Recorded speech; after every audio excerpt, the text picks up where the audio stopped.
Jason Robertson turned down $120 million, life-changing money that for most of us is almost impossible to understand or comprehend. And I'm not making that up. Seattle Kraken offered him an 8-year contract worth $120 million, $15 million a year, sign and trade with Dallas Stars. Robertson said no.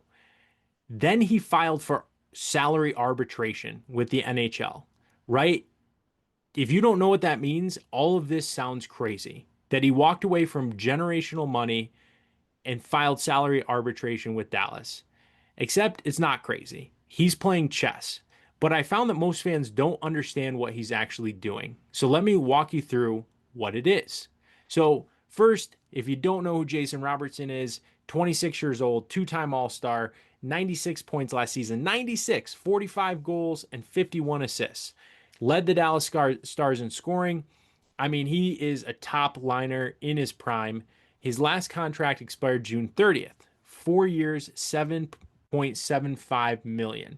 So now he's a restricted free agent. Here's what's happened over the last few weeks. Dallas wouldn't go above the 12 million a year on a long-term extension. Same money Mikko Rantanen is getting right now.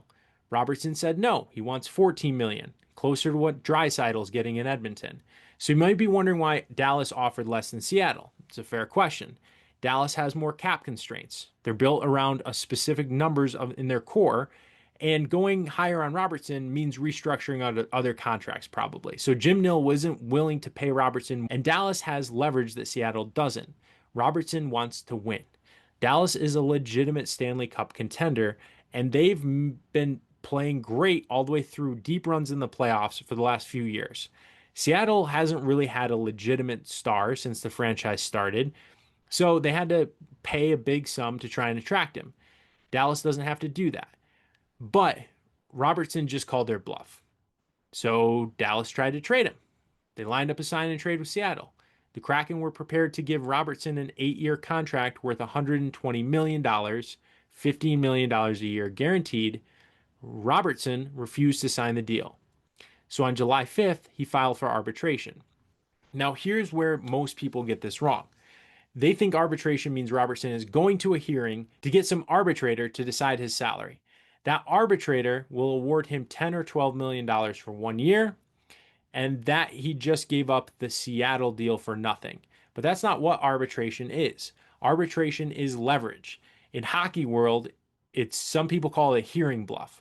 Almost every arbitration case settles before the hearing. Almost nobody actually goes through with it because both sides know that arbitration hearings can get ugly. The team has to publicly attack the player, talk about his flaws, his weaknesses, his playoff performance. It damages the relationship. Ask Jeremy Swayman what happened in his Bruins arbitration case. He said, quote, "Hearing that you're not worthy of what you think you're worth of, that was hard to hear. You don't forget what was said." Nobody wants that, especially not Dallas, who just publicly committed to Robertson. Jim Nill's exact quote, "We think he will be a Dallas Star for the rest of his career." That's the whole game.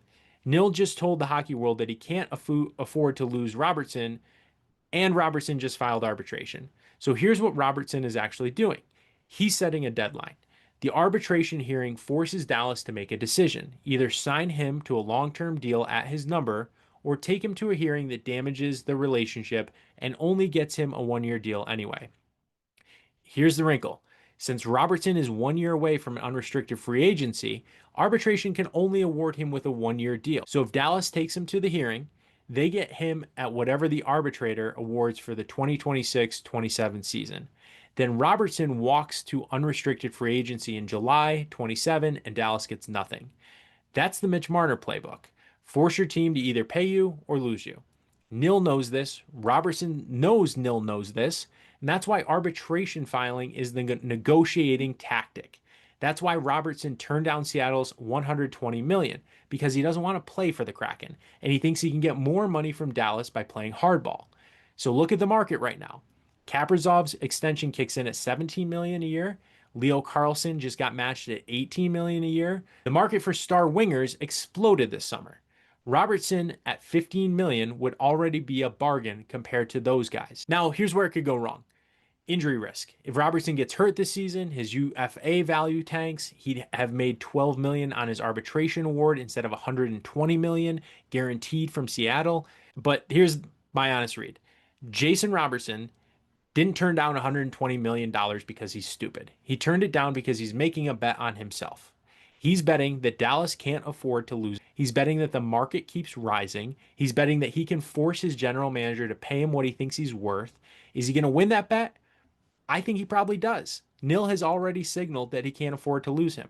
The pressure is on Dallas, not on Robertson. But if it goes wrong, he gets hurt, has a bad year, then it becomes a really bad decision in modern hockey history. But I think Jason Robertson wants to win. I think he's a competitor. I think he wants to do it in Dallas. And I think that that's the bet that Jason Robertson just made on himself. So, what do you think? You agree with me? Is this a smart play?